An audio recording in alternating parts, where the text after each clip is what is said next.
Assalamu alaikum, ahlan wa sahlan, bienvenue à toi sur la chaîne Réussir au Maroc, bienvenue à toi dans cette nouvelle vidéo. Alors, un sujet que je devais traiter depuis un certain temps. Voilà, il m'a fallu du temps pour le traiter parce que le temps passe vite et ça demande du temps. Mais alhamdoulilah, j'ai enfin pu traiter le sujet en vidéo. Donc, vous aurez constaté le titre, Mes enfants ne parlent pas Darija. Et donc, entre autres, vous ne pouvez pas vous installer au Maroc, ou du moins vous avez peur de vous installer au Maroc parce que vos enfants ne parlent pas le dialecte marocain ou parce qu'ils ont un certain âge. Donc je vais rentrer un peu plus dans le vif du sujet aujourd'hui et mon but, comme ce que je fais depuis le début sur les réseaux, notamment avec Réussir au Maroc, c'est d'apporter des solutions par rapport à cette problématique que beaucoup de parents rencontrent. Alors pour ma part, je n'ai pas rencontré cette problématique et je vais expliquer pourquoi. Et je vais encourager d'ailleurs les personnes qui pourraient éviter cette problématique à l'éviter justement, comme j'ai pu le faire, alhamdulillah. Mais pour les parents qui se sentent un petit peu bloqués par rapport à ça, pas de souci, pas besoin de se tracasser, Inch'Allah, on va chercher des solutions ensemble. Et puis il y a toujours des solutions quand on place notre confiance en Allah subhanahu wa ta'ala. Avant de rentrer dans le vif du sujet, j'aimerais tout d'abord à nouveau remercier les personnes qui soutiennent le travail que je fais, qui valorisent le travail que je fais à Réussir au Maroc.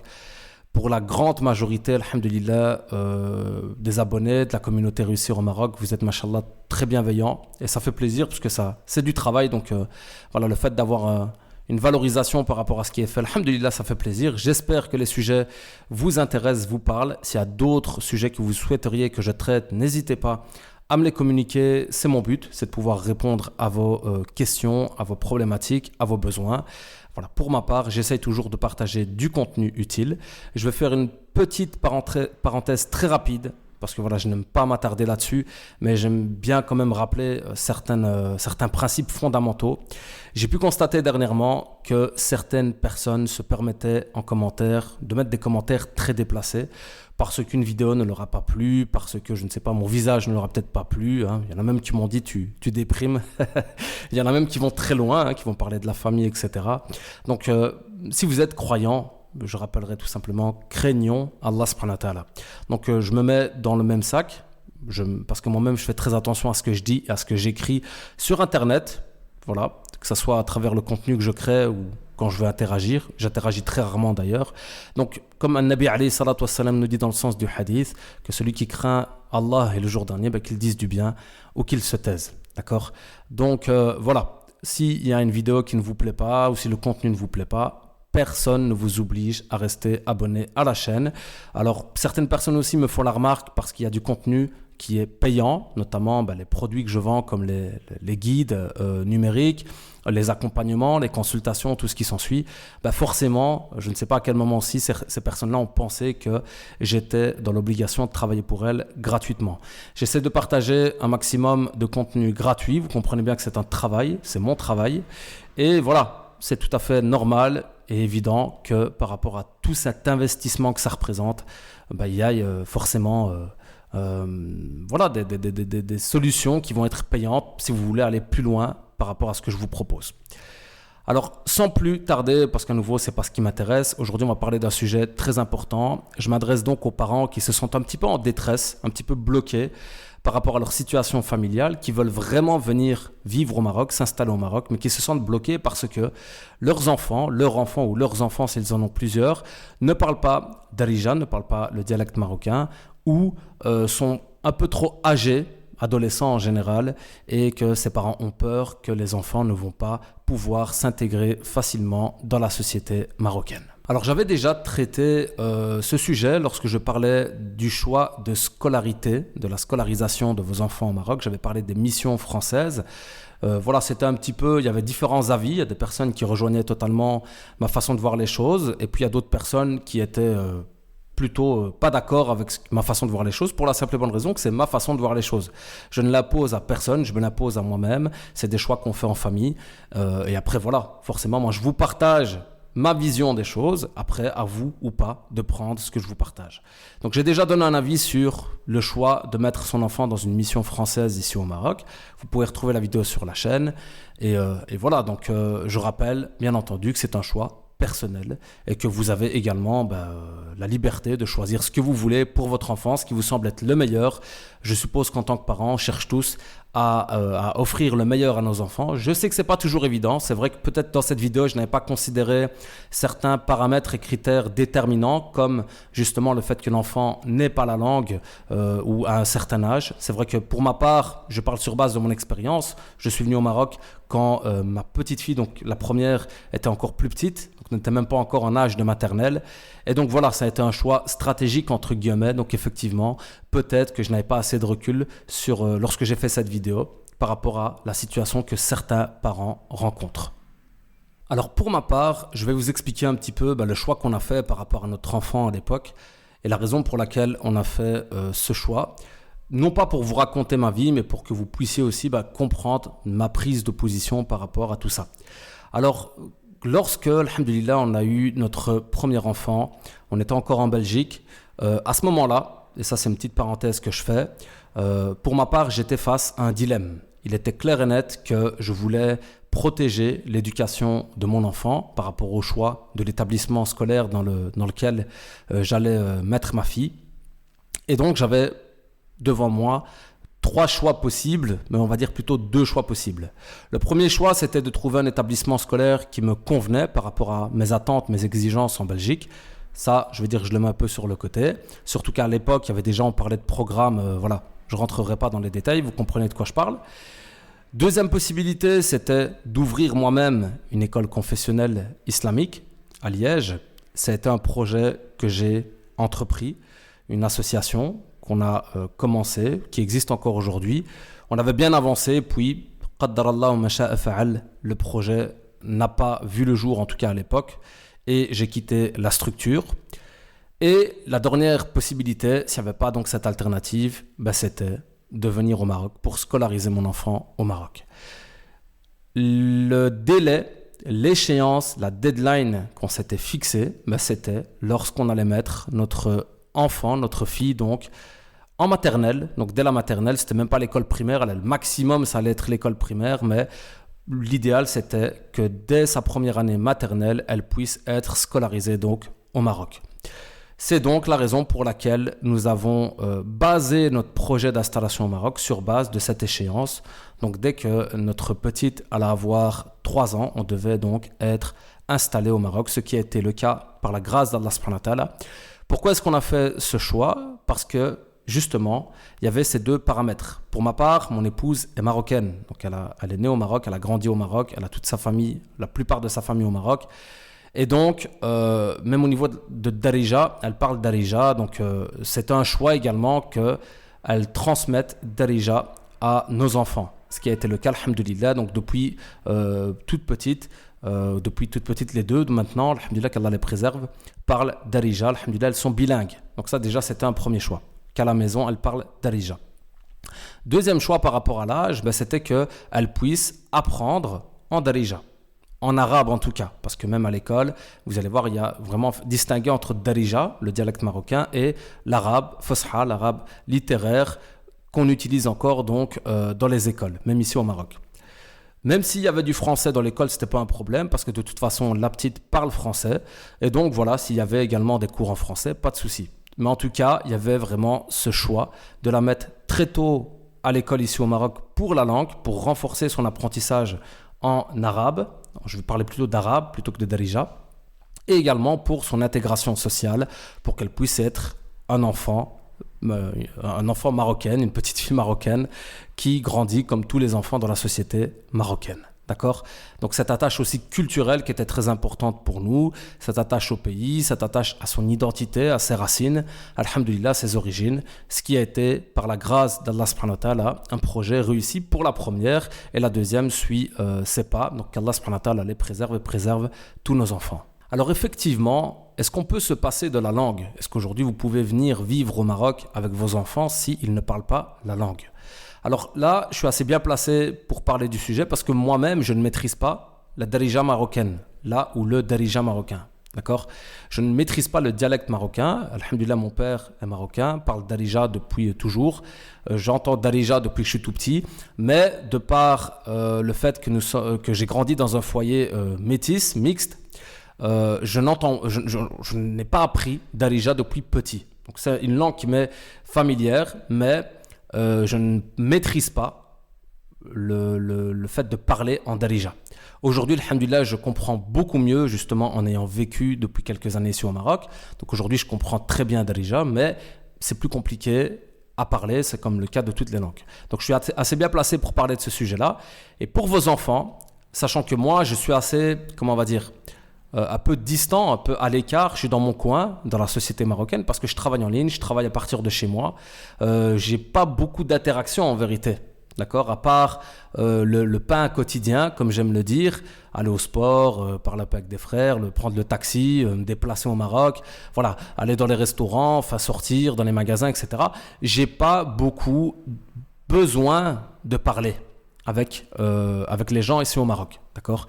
Mais votre enfant, si il va venir pour étudier à l'école, parler avec les autres enfants, etc., ben forcément, il va beaucoup plus avoir besoin de la langue que une personne comme moi. Maintenant, je vais me rappeler quand j'étais petit, où j'avais encore moins de bagages en Darija. J'étais encore plus jeune, hein, donc j'étais tout petit, on venait ici en vacances. Je me rappelle que j'avais vraiment zéro notion. Et subhanallah, quand je venais en vacances, je me mélangeais aux enfants du quartier. J'ai des belles anecdotes par rapport à ça. Et je passais toutes mes journées avec ces enfants, à parler avec eux, sans même savoir qu'on avait une langue différente, parce que je n'avais pas l'âge de comprendre. D'accord. Donc c'est pour dire qu'un enfant va assimiler beaucoup plus rapidement qu'un adulte, mais effectivement, la langue reste un critère déterminant. On a même eu une expérience dans la famille, une nièce qui est venue ici au Maroc, qui parle Darija au sein de son foyer, parce que les deux parents parlent Darija, donc qui maîtrise en grande partie la langue, mais qui a quand même eu une petite difficulté lorsqu'elle a été scolarisée ici au Maroc. Il a fallu une petite année de transition par rapport à l'apprentissage en langue arabe, parce qu'elle avait fait ses primaires en Belgique en français. D'accord ? Donc la langue est forcément un critère déterminant. Alors maintenant, on peut se poser la question, est-ce que c'est une fatalité que vos enfants ne parlent pas encore l'arabe, parce que comme j'ai dit, on va surtout s'intéresser à la langue arabe, et puis Darija aussi qui est très important, hein, donc pour pouvoir vivre au Maroc. Tout d'abord qu'Allah subhanahu wa ta'ala vous facilite, hein, parce que voilà, nous on fait les causes, mais bien entendu le résultat appartient à Allah subhanahu wa ta'ala, mais il faut faire les causes. Donc est-ce que c'est une fatalité qu'aujourd'hui vos enfants ne parlent pas encore la langue? Je vous dirais tout simplement que non. D'accord? C'est déjà bien que vous ayez conscience que c'est un point important, que vous n'avez pas obligé et contraint vos enfants à venir sur place et être obligés de s'adapter, même si pour certains ça pourrait peut-être fonctionner, d'accord, mais après, bien entendu, la santé mentale de votre enfant, son bien-être est très important, passe avant le fait de savoir parler une langue, et donc à ne pas négliger. Donc ça va dépendre un petit peu de l'adaptation, les capacités d'adaptation d'un enfant à l'autre. Mais quoi qu'il en soit, j'aimerais d'abord rappeler l'importance de la langue arabe, que ça soit au Maroc ou pas en fait, d'accord? Donc, je pars du principe où la plupart des parents qui regardent ces vidéos sont de confession musulmane, d'origine maghrébine, du Maroc ou d'ailleurs, ou tout simplement musulmans comme je l'ai dit. La langue arabe, comme vous le savez, en islam, occupe une place centrale. Et ça, c'est un rappel que je me fais à moi en premier, d'accord? Depuis que je suis revenu à la religion, alhamdoulilah, c'est un de mes objectifs d'apprendre la langue arabe, parce que j'avais bien pris conscience que sans la langue arabe, on ne peut pas comprendre l'origine du texte. D'accord ? Donc la langue arabe est une langue élémentaire, fondamentale, centrale dans la vie du musulman. Que vous avez pour projet de venir vivre au Maroc ou pas, l'apprentissage de la langue arabe pour nous-mêmes déjà, et puis pour nos enfants, doit s'inscrire dans nos priorités quotidiennes. Donc, ce n'est pas le fait de lier votre installation au Maroc qui doit vous motiver à apprendre déjà vous-même la langue arabe, nous-mêmes, je vais bien dire nous-mêmes, ou l'apprendre à nos enfants. Parce qu'en fait, la langue arabe est centrale dans la compréhension, dans l'apprentissage de notre religion en tant que musulmans.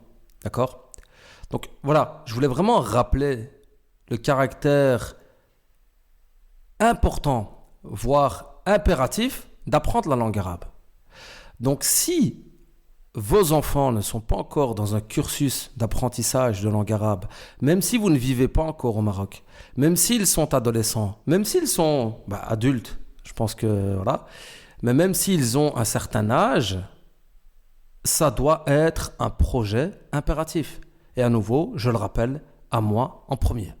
Ensuite vient l'importance de la culture, de l'identité.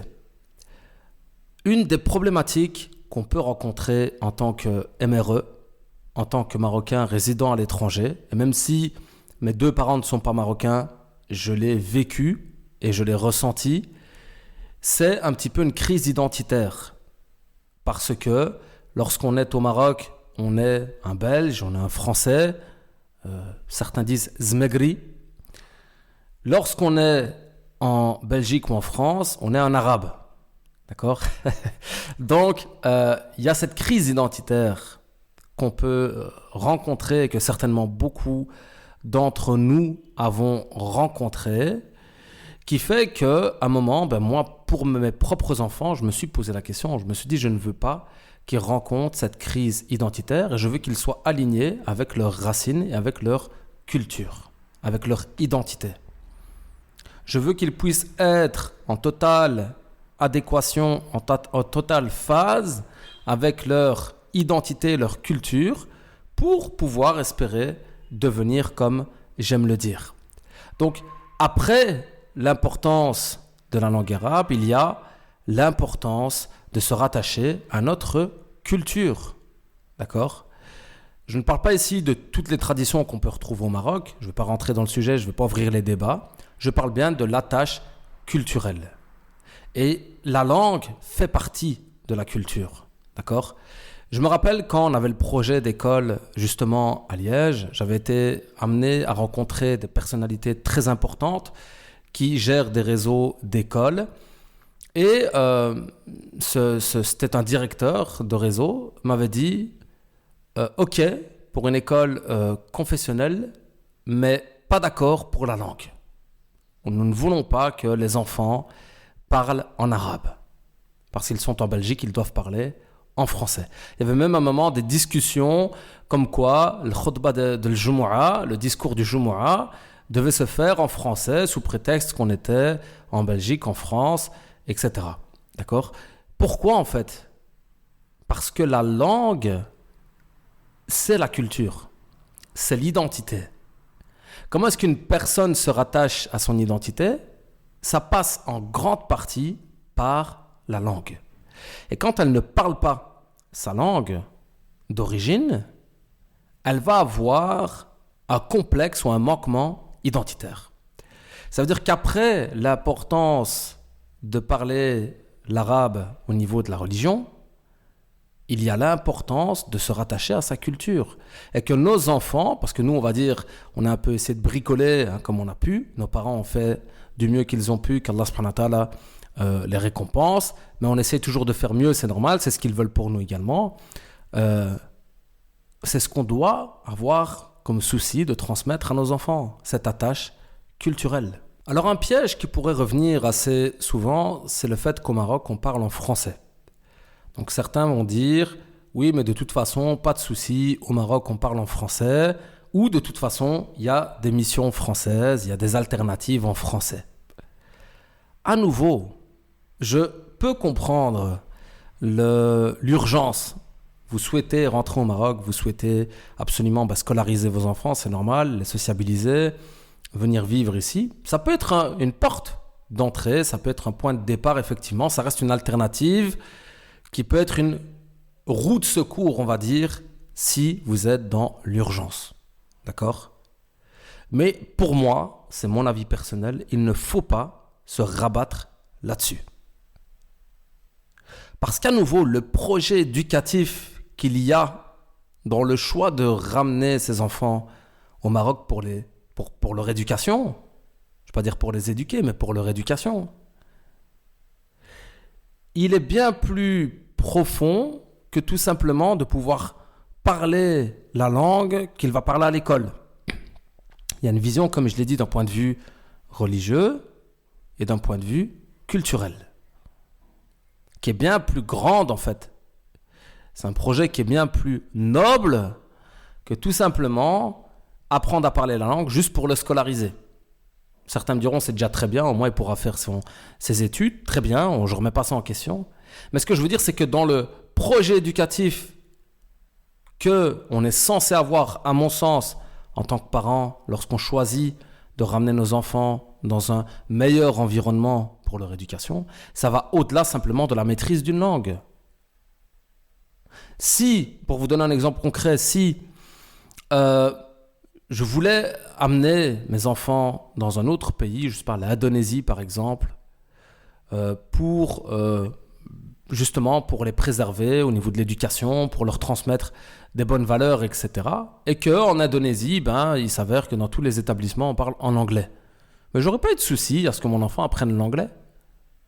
Donc en fait, le plus important pour moi, c'est pas que mon enfant apprenne l'anglais, c'est que mon enfant soit dans un environnement qui va participer à sa bonne éducation.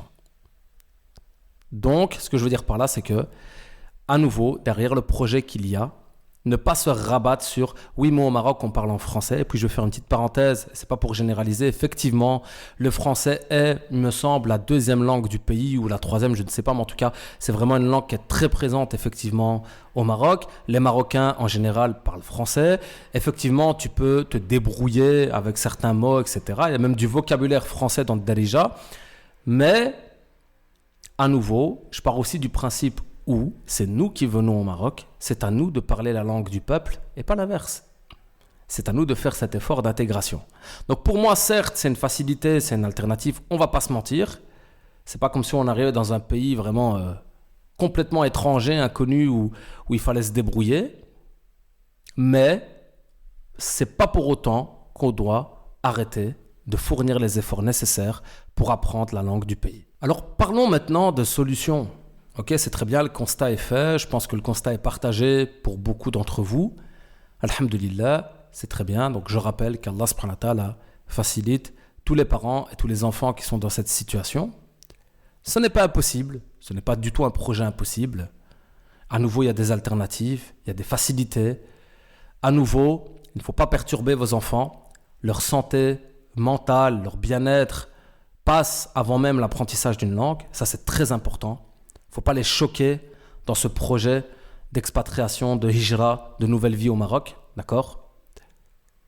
Mais posons maintenant les solutions devant nous. Il y a un problème, il y a une solution. C'est ça mon but, c'est ça le but du travail qu'on fait, d'accord?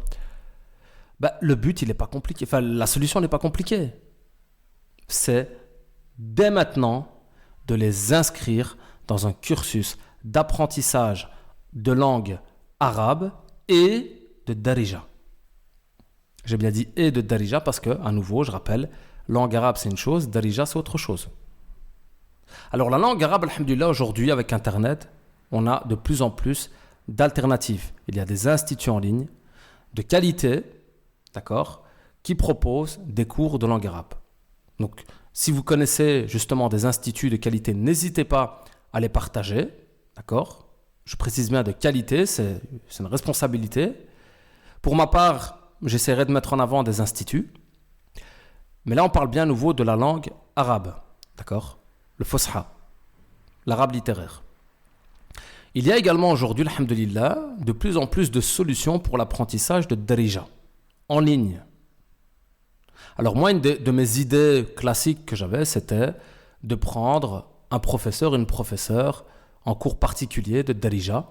Et ça, en France, en Belgique, certainement pas loin de chez vous, vous pouvez trouver des personnes qui parlent darija, qui sont pédagogues et qui pourraient déjà maintenant apprendre la langue à votre enfant. Sous forme de cours privés, à l'heure par exemple, comme si vous appelez un professeur de maths pour des cours privés. D'accord? Donc ça, ce serait par exemple une alternative, une solution. Mais il y a aujourd'hui aussi des supports en ligne qui se développent. Alhamdulillah, moi déjà, je me rappelle à l'époque, quand je commençais le contenu sur le Maroc, j'avais déjà été contacté par une plateforme d'apprentissage de darija en ligne, que je trouvais déjà d'ailleurs très original, parce qu'à l'époque, il n'y avait quasiment rien. Et aujourd'hui, il y a de plus en plus de solutions. Je vous partagerai également des liens en description de cette vidéo. Si vous en connaissez, n'hésitez pas à les partager. Mais pour moi, la solution, elle est tout simplement Quand je dis bien simple, il n'y a plus qu'à. Donc elle est simple à trouver, mais il faut maintenant l'appliquer, la pratiquer et puis suivre son enfant là-dedans. C'est que votre enfant, dès maintenant, avant même d'arriver au Maroc, apprenne la langue. Ce sera beaucoup mieux que d'attendre d'arriver sur place, de le confronter à la réalité et de le frustrer, de le traumatiser, de le bloquer et puis de devoir faire marche arrière. Donc considérez qu'alhamdulillah, si vous n'êtes pas encore installé au Maroc, c'est un bienfait au final, c'est un bien, parce que ça va vous laisser un petit peu de temps. Une année pour moi peut suffire. Une année sérieuse d'apprentissage peut suffire pour avoir au moins les notions fondamentales. Et puis comme on a dit, de toute façon, c'est un cursus qu'il ne faut pas lâcher. En tant que croyant, on doit chercher à apprendre de plus en plus, que ce soit la langue arabe, le Coran, tout ce qui s'ensuit. On doit être dans ce cursus à vie. Et supposons que vous n'êtes pas croyant, que vous n'êtes pas dans une démarche religieuse, le fait de s'intéresser à la culture du pays, le fait d'être toujours comme ça, à lire l'histoire du Maroc, à essayer de comprendre le pays dans lequel vous vivez au niveau culturel, c'est aussi une démarche très intéressante. Donc comme je l'ai dit, ça n'est pas juste une formation accélérée que vous devez chercher, mais c'est démarrer un cursus d'apprentissage.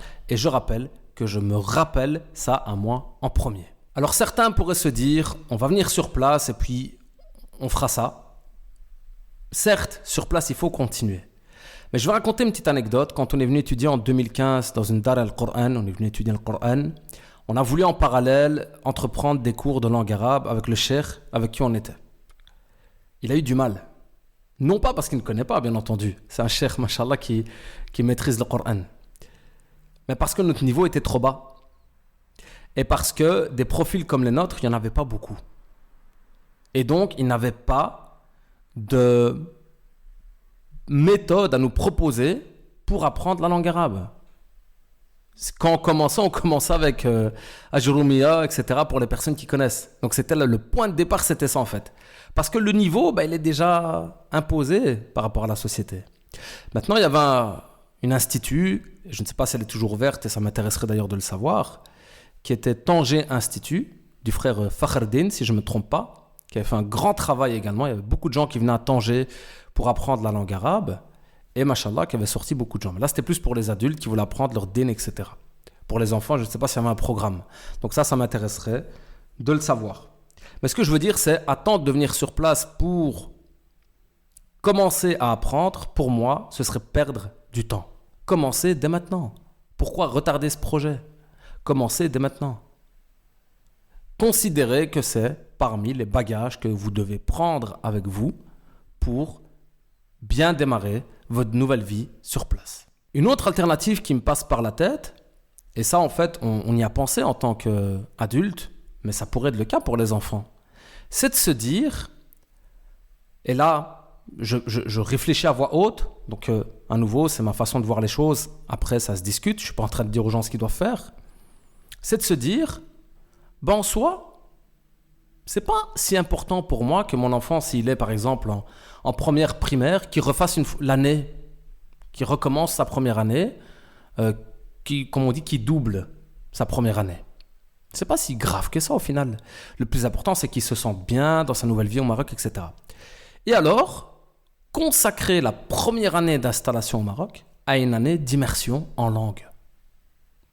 Donc de se dire, après il y a des obligations par rapport à son inscription scolaire, certes, mais de mettre un petit peu l'année scolaire entre parenthèses et de la dédier plutôt à une année d'immersion en langue où de toute façon l'enfant va apprendre, va faire des exercices, va être en apprentissage. Donc c'est pas comme si on lui disait tu vas passer une année à la plage, d'accord ? Même si la plage peut être une bonne école, d'accord ? Donc je suis pas en train de dire qu'il faut déscolariser vos enfants, c'est pas ça du tout.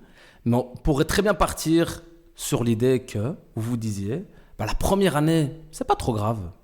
Parce que le plus important, c'est que mon enfant se sente bien au Maroc, dans son nouveau pays, dans son nouvel environnement, qu'il fasse du sport, qu'il fasse ses activités, qu'il apprenne le Coran, que je l'inscrive dans une Dar al-Qur'an, etc. Donc qu'il ait une vie sociale également, sortir, jouer, tout ce qui s'ensuit. Mais qu'au niveau de l'objectif éducatif, la première année soit plutôt une année d'immersion pour l'apprentissage de la langue et de la culture. Parce qu'il faut savoir que, alhamdoulilah, ça c'est un bienfait, je trouve, dans les écoles au Maroc, et ça je le vois avec ma fille, machallah, qu'Allah les préserve, c'est qu'il y a vraiment une éducation même culturelle. Ils connaissent l'hymne national, ils connaissent le pays, ils connaissent l'histoire, ils connaissent beaucoup de choses, déjà petits. Et ça participe à la construction de l'identité à nouveau et de la culture de l'enfant. Donc, se dire que la première année pourrait être consacrée à ça.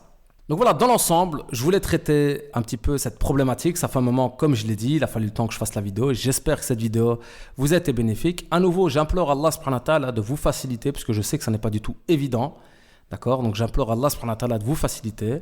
Je vous encourage à faire les causes. Je vous rappelle et me rappelle que c'est un rappel pour tout le monde.